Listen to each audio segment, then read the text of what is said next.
Hello everyone. On this video, we are going to explain about application of calculus on real-life problem, and we'll explain about simple harmonic motion. So to start first, what is calculus? So calculus is the study of how things change, and it provides a framework for modeling systems and a way to deduce predictions of such models. So calculus has two major branches: differential calculus and integral calculus. Differential calculus is it basically cuts something into small pieces to find how it changes, and integral calculus is the inverse of differential calculus. It adds or integrates those small pieces together to find how much there is. So derivatives, or in differential calculus, is the rate of change of a function, and we can use integration to find areas, volumes, and many useful things.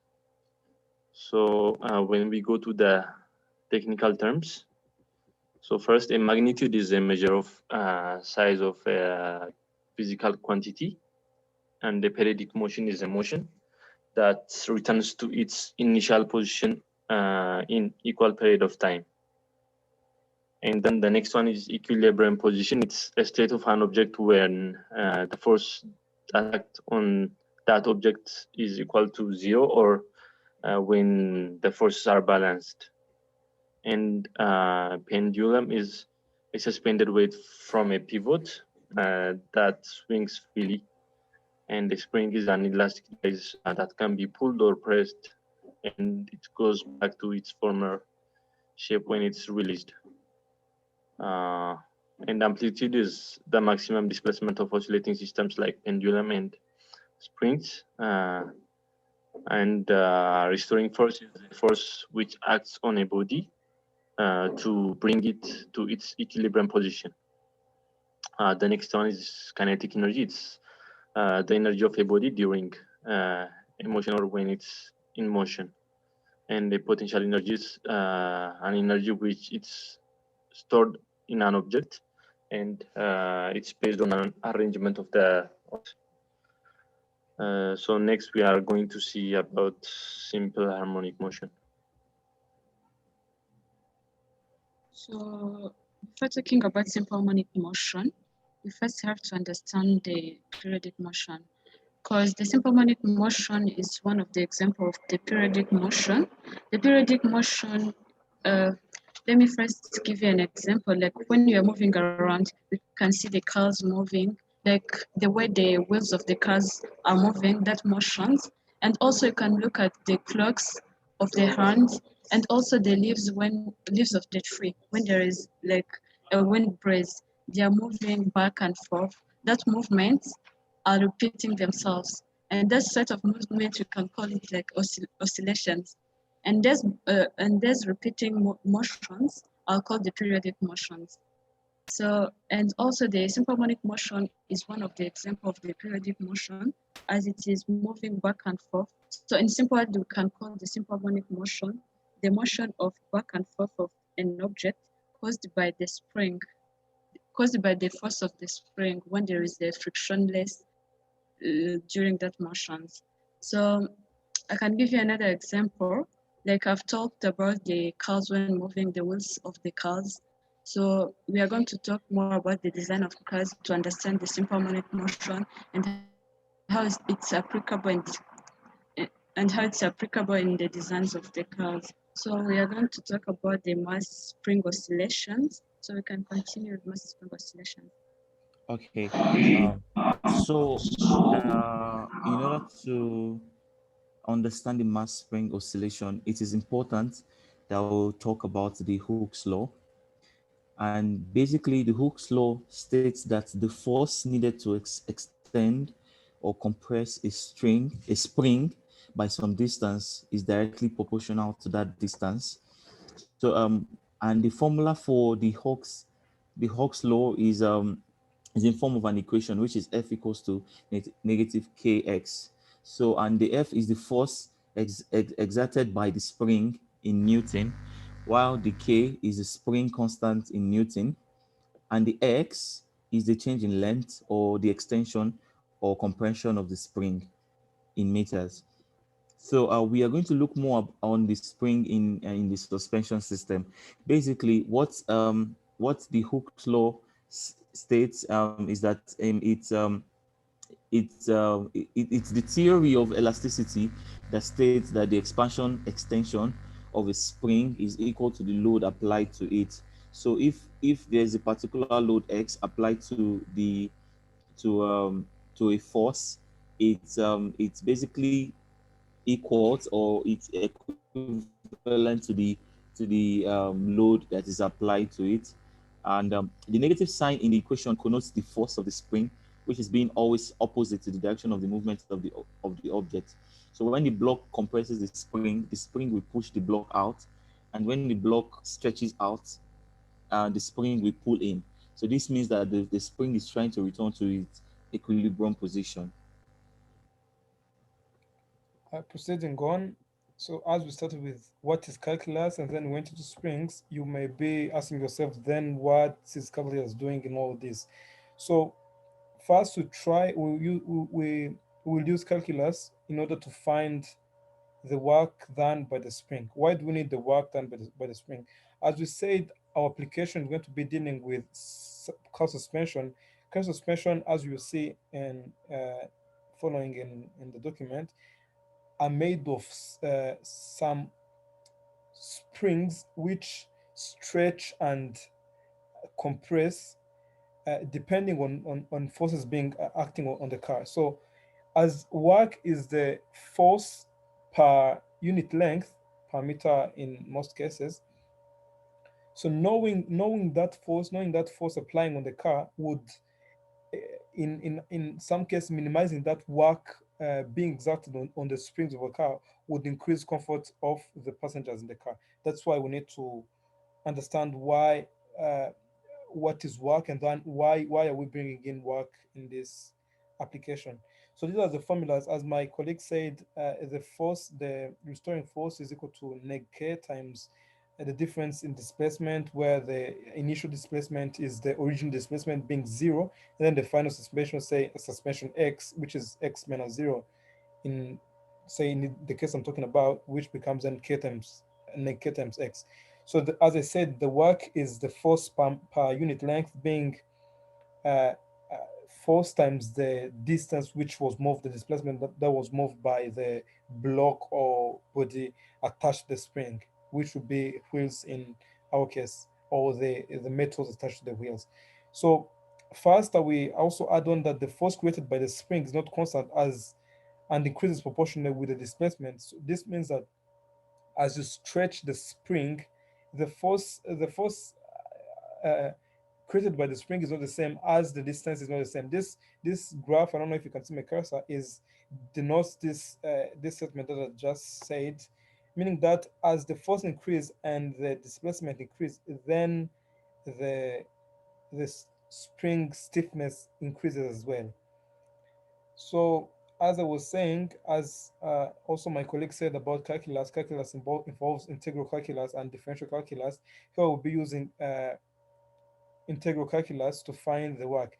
So, as work is the force per unit length, will be B and A will be the boundaries, being A being the initial position, which is zero, and B being the final position of the spring, say some distance x, which is denoted here. So we're integrating in respect to the displacement, which is the reason of decay. So using rules of integration, this becomes kx power 2 over 2, which is the work done by the spring.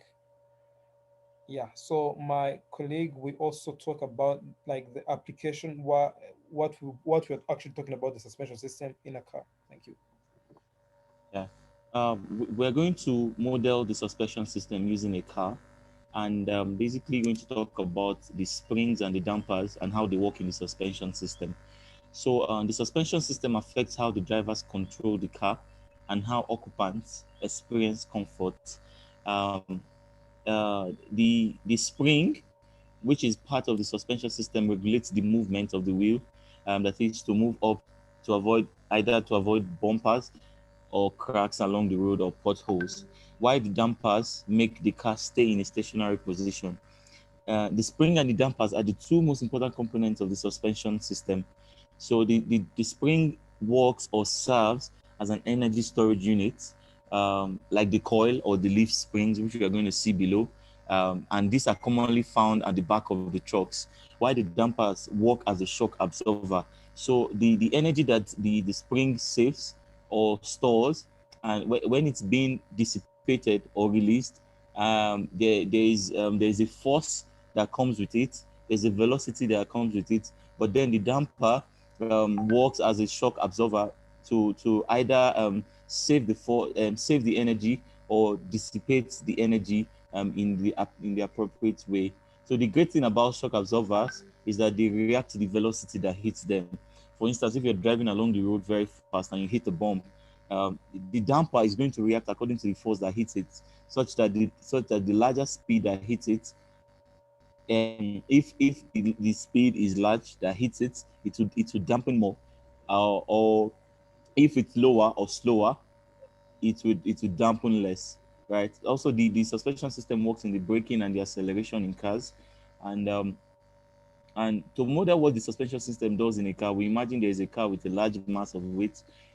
In between the car, we have a spring and a shock, and then you have a rubber in the tire that has some spring and shock absorbing elements in it, which could also dissipate or store in energy, just like the spring and the dampers. The suspension is there to support the weight of the car to dissipate or store energy when it hits bumps or go around in corners. Um, then you have other components like the bearing, which is also useful in the suspension system, um, and which also absorbs shocks where the weight of the car goes out.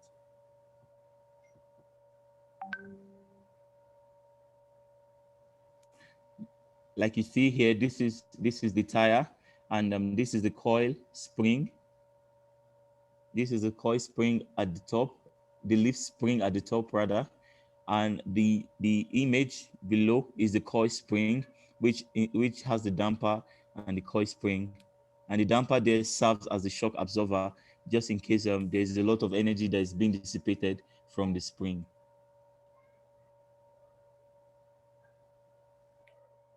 So as my colleague said, we try to do a simulation, taking a 2D suspension part of a car.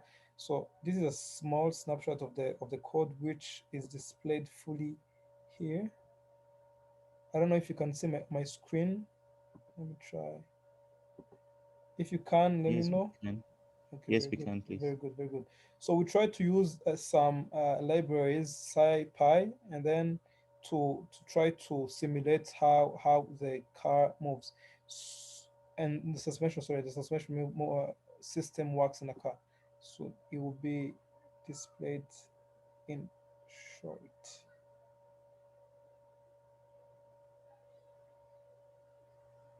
Yeah, it's coming. So as my colleague said, the it is increasing with velocity. So as you can see here, like the velocity of the car is increasing, and then if you can see the suspensions, they are also the springs in the car. They're also uh, being elastic in a way. So still increasing, and then you taking a break, taking when the driver takes the brake. Sorry, you can see how the springs are moving, and then when he hit the bump, you can see how also they move. So the main idea, as my colleague said, trying to understand how the springs work would, if we make the springs harder, then the shock which the passengers would receive would be minimal in consideration to when the springs are not that strong, when the springs are, I'm trying to find the word, are weak. So if the metals are weak, then the passengers would receive a better and a more violent shock. Though here we're taking we're taking an isolation case where only the springs are involved, but I think my colleague explained how also they come some other components are also in the suspension system of a car. So let's proceed on with our presentation with application and limitation of simple harmonic motion. Josephine will continue. So during the simple harmonic motion, the simple harmonic motion, you have the different assumption and the limitation. So the first thing, we should, like, during the assumption, the spring should have no mass, or means the spring should be massless. So, and also there should be no presence of friction during the motion, so that so that the object can move slightly without being stuck at some point. So there should be no friction. And also the potential energy should be equal to 0 at the equilibrium state, as the body will not be moving, will be like at the rest. So the potential energy or the stored energy of the object should be equal to 0. And also the assumption, the spring should obey the Hooke's law. And by looking on the limitation, the simple harmonic motion also have the limitation. So even though it can be used during the design of the cars, but sometimes over the time while there is a motion, the springs can lose the shape and the sag. And also another thing, that during the motion also, as the spring can move, this can change or lose the shape of in the sag. When the sag become uneven, it can alter the weight of the vehicle, which can affect the handling. And also during the ride, like simple harmonic motion has the limitation, the lead cannot be comfort as it can be, because because there is the leaf string which can collide and can have the friction between the leaf, and can also be the problem, and that the limitation of the simple harmonic motion. So we can go to the conclusion. Okay, so to conclude, to understand simple harmonic motion, first we need to understand what a periodic motion is.